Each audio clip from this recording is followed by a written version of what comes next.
Olá pessoal, voltando aqui para nossas aulas, vamos dar continuidade aqui às questões avançadas na parte de planejamento, beleza? Então mais uma questão do TCU, onde a gente parou na aula passada.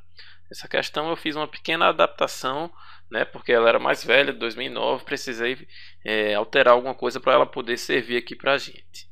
Vamos lá. Quando da execução da fase de planejamento da contratação de um serviço de TI, nos moldes da IN 04, o desenvolvimento de um plano de sustentação pode ser efetuado antes da definição da estratégia da contratação e deve ser realizado pela área de TI. Então, pessoal, aí para essa questão vocês vão ter que lembrar a ordem, né, daquelas atividades do planejamento da contratação. Tinha análise de viabilidade, tinha plano de sustentação, que está aí na questão, tem estratégia da contratação, que está aí também, tem análise de riscos. Elas têm uma certa ordem que aparecia lá naquele diagramazinho BPMN, né, que a gente via lá nas aulas do módulo 1 e 2. Você tem que lembrar a ordem e tem que lembrar quem é que realiza esse tipo de tarefa. Beleza? Então analisem bem e no próximo slide eu comento. Vamos então para a resposta. A questão está errada, pessoal. Por quê? O erro está aqui em dizer que o plano de sustentação deve ser realizado pela área de TI. Não é, né? O plano de sustentação é elaborado pelos integrantes técnicos, que é alguém da área de TI, sim, e também pelo requisitante, tá? Então não é só da área de TI, é um integrante técnico e um integrante requisitante. Lembrando que o integrante técnico é uma pessoa designada da área de TI para acompanhar a contratação, e o requisitante é alguém da área lá de negócio, da área usuária, que vai usar a solução. Beleza? Então, a outra questão aqui que vocês poderiam ficar confusos é em relação à ordem dos artefatos, né? Ele falou que o plano de sustentação pode ser efetuado antes da estratégia da contratação. Isso é verdade, essa parte aqui está correta. Vamos ver aqui no diagramazinho que eu trouxe para vocês no próximo slide. Olha aqui, esse diagrama que a gente viu tanto lá nos módulos 1 e 2, ele aparece aqui de novo para vocês relembrarem, tá? Então lembram que a contratação ela é iniciada, né? O start dela é com o DOD, o documento de oficialização da demanda. E aí parte-se para análise de viabilidade e o plano de sustentação. E também análise de riscos, tá? Só depois é que se vai fazer a estratégia da contratação. Então vejam que a estratégia da contratação ela recebe como entrada a análise de viabilidade e também o plano de sustentação. Então a estratégia da contratação é realizada depois do plano de sustentação. Aquela parte da questão está correta, né? Lembram que o plano de sustentação é aquele plano que vai garantir a continuidade do negócio, né? Em caso de uma interrupção contratual inesperada ou no caso do encerramento normal do contrato, né? A transferência de conhecimento para o órgão, né? Da empresa que prestou o serviço, para o órgão poder assumir aquilo dali em diante, ou para uma nova empresa que ganhar a nova licitação assumir, né? Beleza?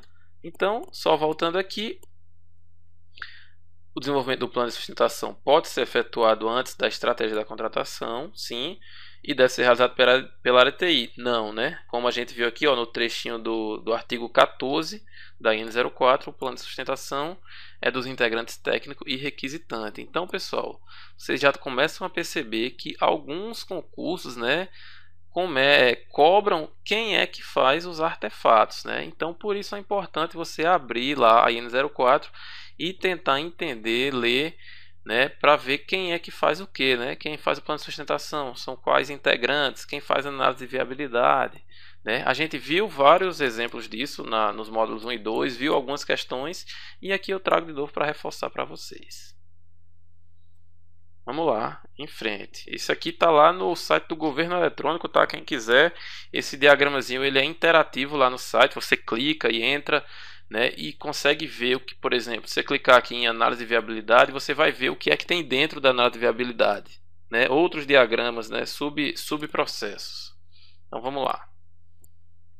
Uma questão, mais uma do CESP no concurso dos Correios. Se a administração pública iniciar procedimento licitatório cujo objeto seja bem sem similaridade ou bem de marca, né, uma marca específica, características ou especificações exclusivas, a licitação será inválida, considerando-se que a lei veda em caráter absoluto a inclusão no objeto da licitação de bens e serviços sem similaridade ou de marcas e especificações exclusivas. Então, pessoal, essa questão ela é bem mais complicada, como eu falei para vocês, né? A ideia deste último módulo de licitações e contratos é trazer justamente as questões mais complicadas, mais difíceis, que não estão necessariamente na lei, na IN 04, para a gente interpretar, avaliar aqui e ver qual é o entendimento do TCU e de outros tribunais a respeito do tema. Então, pessoal, de todo jeito, pare aqui o vídeo, releia toda a frase, né, toda a questão, tentem responder do jeito que vocês imaginam, mas no próximo slide eu vou comentar aqui qual é a sacada, qual é o pulo do gato dessa questão, beleza? Então tentem resolver.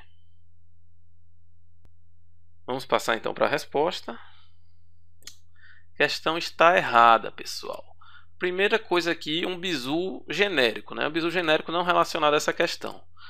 Quando a questão fala de alguma coisa muito enfática, né? Muito restritiva, por exemplo, falou que a lei veda em caráter absoluto. Se você tem uma noçãozinha aí de direito, começou a estudar lá aquela parte introdutória do direito, sabe que quase nada no direito é absoluto, né?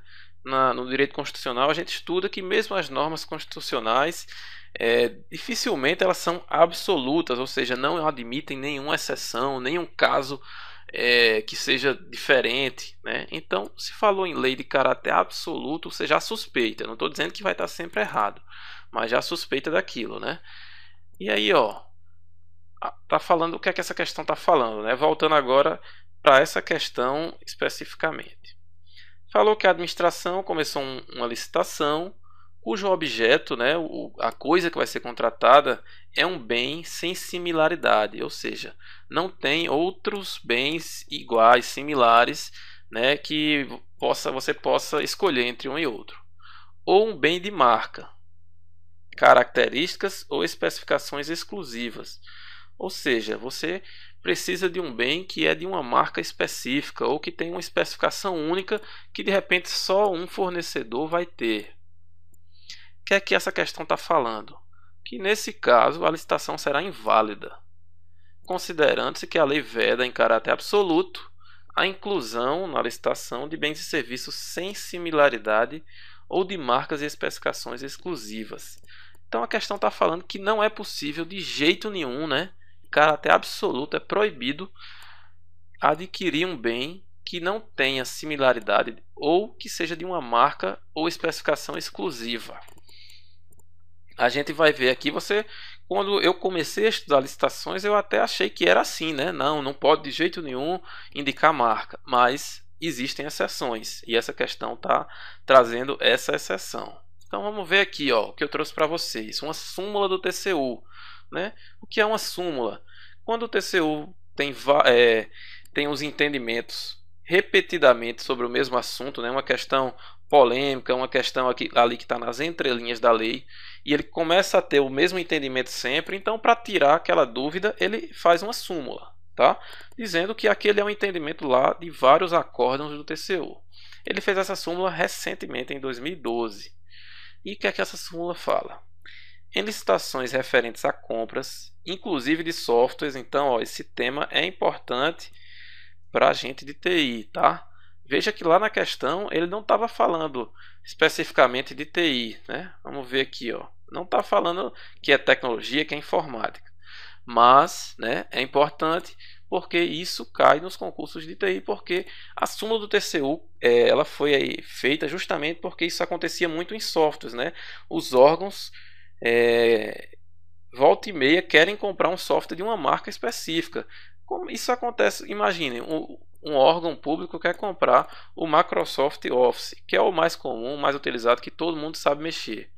E aí ele estaria proibido de comprar o Office, né? Tem uma justificativa para isso. Então o TCU veio e fez essa súmula. Em licitações referentes a compras, inclusive de softwares, é possível a indicação de marca. Desde que, então, ó, o TCU já colocou a ressalva aqui. É só em alguns casos, né? Isso aqui é uma exceção. Desde que seja estritamente necessária, né? Então, você só pode indicar a marca de software se aquilo for realmente necessário, for imprescindível, para atender às exigências de padronização e que haja prévia justificação. Então, padronização, né? Por exemplo, se o órgão já tem o Office, já utiliza o Windows, já tem outras ferramentas compatíveis, é perfeitamente possível que ele indique a marca. Olha, eu quero contratar o novo Office porque precisa aqui, já todo mundo usa, todo mundo já sabe, os computadores mais antigos já têm. Então, esse é o caso. Fundamento legal para essa súmula do TCU é a Lei 8666, a Lei de Licitações, no artigo 15. Aí eu trouxe aqui para vocês esse artigo, né? O que é que esse artigo lá da Lei de Licitações fala? Vejam que ele não fala disso diretamente, né? Então é uma interpretação do TCU para a norma. O artigo 15 fala: as compras, sempre que possível, tá, deverão atender ao princípio da padronização. Então, por isso que o TCU trouxe esse caráter de, ó, você pode indicar a marca se aquilo for preciso para padronizar lá o seu parque tecnológico. Beleza? Então, atender ao princípio da padronização que impõe a compatibilidade de especificações técnicas e de desempenho, observadas, quando for o caso, as condições de manutenção, assistência técnica e garantias oferecidas. Então, esse é o caso aí que é possível indicação de marca. Por isso que a questão está errada. A questão falou que a lei veda em caráter absoluto a inclusão a definição de marca, tá? Beleza? Tranquilo, pessoal. Vejam que isso não é dado aí. Você pode ler a lei, pode ler a instrução normativa, você não iria ter esse entendimento. Então, está aqui a importância, né? Reforçando a importância desse curso. Né, com a experiência, eu fui trazendo várias questões, buscando as questões existentes, buscando a fundamentação para elas, de onde elas são tiradas, né, e percebi que muitas são de entendimentos do TCU. E aí eu trago para vocês esses entendimentos. Beleza? Vamos lá. Agora uma questão da CGU, também adaptada à questão da ESAF. É vedado à administração considerar os trabalhadores da empresa prestadora de serviço de desenvolvimento de software como seus colaboradores eventuais, especialmente para concessão de diárias e passagens. Então, pessoal, está falando aí das vedações da IN, né? Tentem aí lembrar e no próximo slide eu comento. Vamos passar então para a resposta. A questão está correta, pessoal. Sim, é verdadeiro, é vedado, é proibido que a administração considere os trabalhadores de uma empresa prestadora de serviço, ou seja, uma empresa terceirizada. Nesse caso aqui, ela é terceirizada para desenvolvimento de software, né? Então é proibido que a administração, que o órgão público considere os trabalhadores daquela empresa como seus colaboradores eventuais, ou seja, como funcionário do próprio órgão, né? A gente sabe que não pode, né? Quando se fala em terceirização de serviço, você está passando para a empresa a execução do serviço. Os funcionários da empresa são funcionários da empresa, né? Eles não podem estar subordinados a ninguém do órgão público. Eles não podem responder diretamente a ninguém do órgão público. E aí ainda tem uma ressalvazinha, né? Um complemento aqui na questão, especialmente para concessão de diárias e passagens. A IN 04 é explícita, né? Fala aqui, ó, o artigo 7º, eu trouxe aqui para vocês. É vedado estabelecer vínculo de subordinação com os funcionários da contratada, né, e reembolsar despesas com transporte, hospedagem e outros custos operacionais.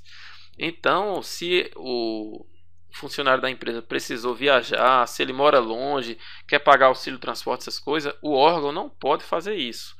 Quando se faz a licitação, que a empresa dá o preço dela, aquele preço que a empresa deu, que ela vai receber do órgão público, é um preço já que inclui todas as despesas, com funcionários, com impostos, com tudo, né? Então não se pode reembolsar diretamente o funcionário da empresa terceirizada, porque ele não é funcionário do órgão público, beleza? Isso aí é bem tranquilo, a gente falou bastante lá nos módulos passados. Então encerramos aqui as questões na parte de planejamento, beleza? Vamos passar agora para as questões sobre seleção do fornecedor, tá? São aquelas questões relacionadas ao tipo de licitação e a modalidade de licitação que pode ser usada na área de TI, né? A gente viu no módulo 2 desse curso que a TI ela tem algumas características específicas dela, né? Então, somente alguns tipos de licitação, algumas modalidades podem ser usadas em TI, não são todas que tem lá na Lei 8666. Então, vamos aí resolver algumas questões sobre esse assunto. A primeira, do CESP. Uma empresa de natureza pública, criada especificamente para a prestação de serviços de TI, pode ser contratada sem licitação. E aí, pessoal, analisem bem, né? Como eu falei, são questões que não necessariamente a gente viu em outras partes do curso. Essa aqui até a gente viu, né? Mas tentem relembrar, né? Isso aqui cai bastante. Vamos passar então para a resposta. A questão está correta, pessoal. É verdade, é possível sim que uma empresa de natureza pública, ou seja, uma empresa pública, que foi criada especificamente para prestar serviços de TI, ela pode ser contratada sem licitação. Pessoal, vocês conseguem ver um exemplo de uma empresa desse tipo? Com certeza vocês já ouviram falar pelo menos do Serpro e da Dataprev, né? São empresas públicas que prestam serviço de TI para vários órgãos do poder público. Por exemplo, o Serpro ele foi criado para prestar serviço para a Receita Federal, né? Então ele é uma empresa pública criada especificamente para prestar serviços de TI. Então a Receita Federal pode contratar o Serpro sem licitação. É dispensável a licitação para contratar o Serpro. A Dataprev também é uma empresa que foi criada para prestar serviço de TI para o INSS, inicialmente, né, a Previdência Social. Também ela pode ser contratada sem licitação, né, desde que tenha alguns requisitos que a gente vai falar mais na frente em outra questão. Mas por enquanto tenham isso em mente, né? Os exemplos mais comuns na área de TI são o Serpro e Dataprev, e por isso eles são muito cobrados nas questões, porque muitos órgãos, não só esses que eu falei, utilizam os serviços do Serpro e da Dataprev, muitos órgãos mesmo, tá? Então, e alguns órgãos têm vários contratos, né? Tem mais de um contrato vigente com essas empresas. Então isso é bem comum aí no serviço público na área de TI. Um embasamento para essa questão está lá na Lei 8666, também artigo 24. Ele fala que é dispensável a licitação para aquisição por pessoa jurídica de direito público interno, ou seja, um órgão público, de bens produzidos ou serviços prestados por órgão ou entidade que integre a administração pública. Tá? Então pode ser uma empresa pública ou pode ser um outro órgão público, né, da administração direta, por exemplo, que vai ser contratado. Então, nesse caso, também é dispensável.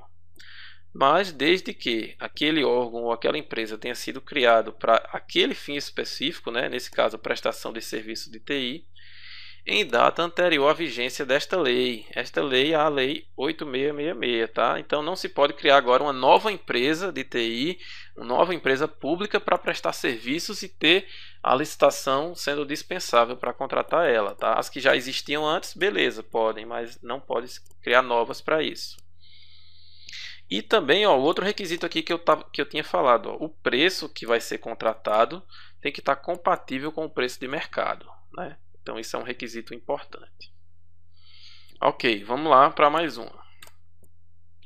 Do TCU aí, ó, mais uma do TCU. É inexigível licitação para prestação de serviços de informática à pessoa jurídica de direito público interno por órgãos ou entidades que integrem a administração pública, criadas para esse fim específico.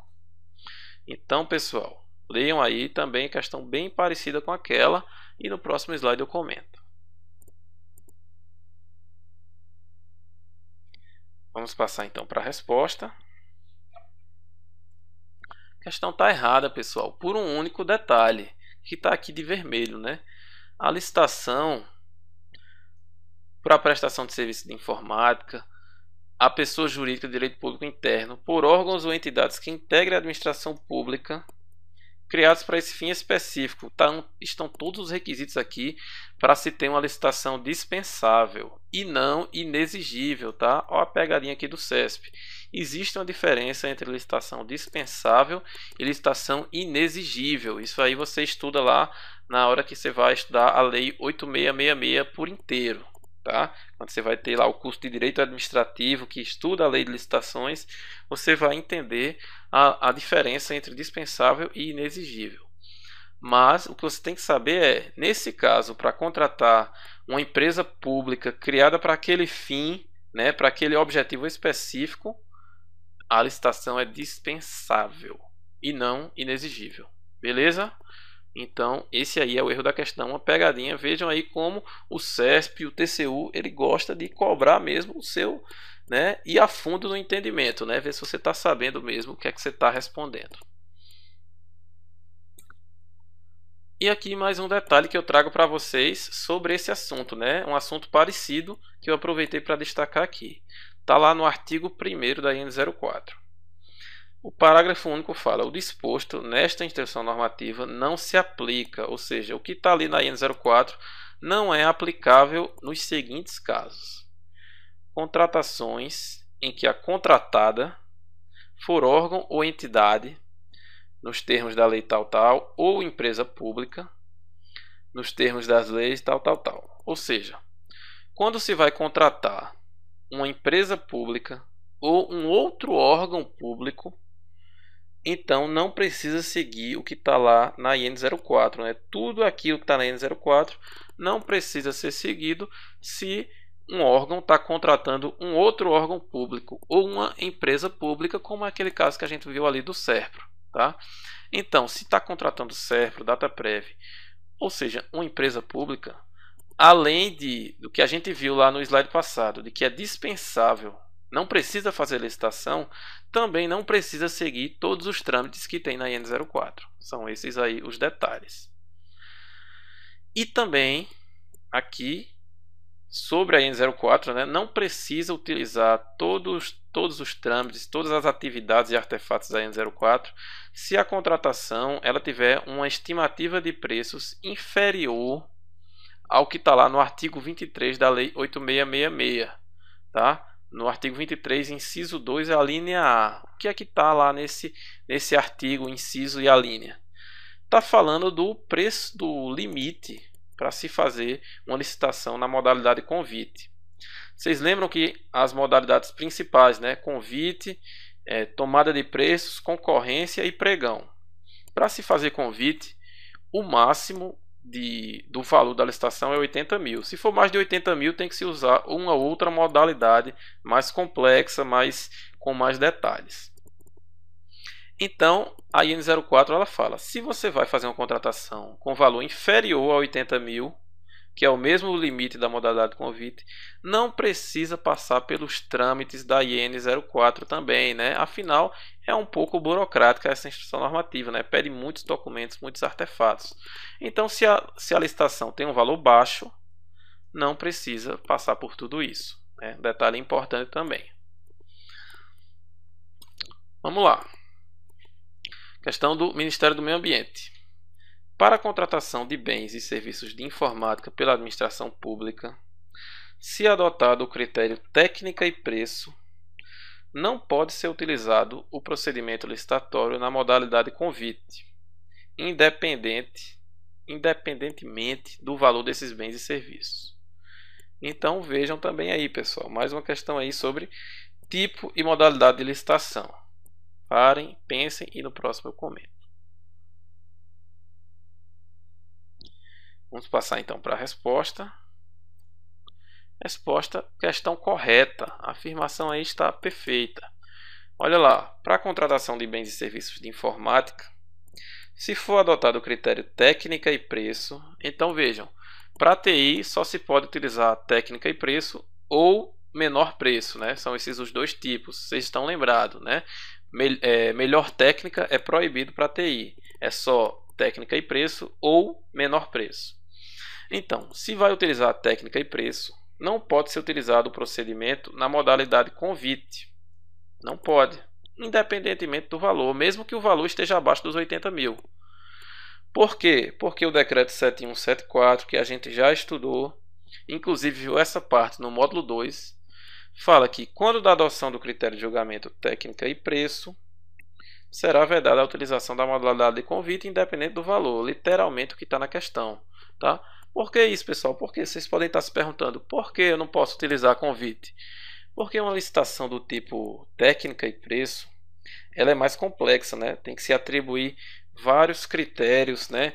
Qualidade, prazo de entrega, aquilo que a gente estudou lá atrás. E aí é um tipo de licitação que a empresa tem que se preparar melhor. E o convite é uma licitação muito rápida, né? Que os prazos são muito curtos.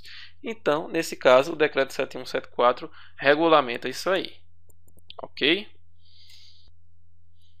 Vamos para mais uma. Questão da VUNESP, do Prodeste Espírito Santo. De acordo com o que prevê expressamente a Lei 10.520/2002, a modalidade de licitação denominada pregão destina-se à aquisição de... Então, para que serve o pregão, né? Qual o tipo de produto que vai ser adquirido no pregão? Vejam as alternativas, pensem bem, né? E aí no próximo eu comento. Vamos ver então a resposta. Resposta certa, letra D.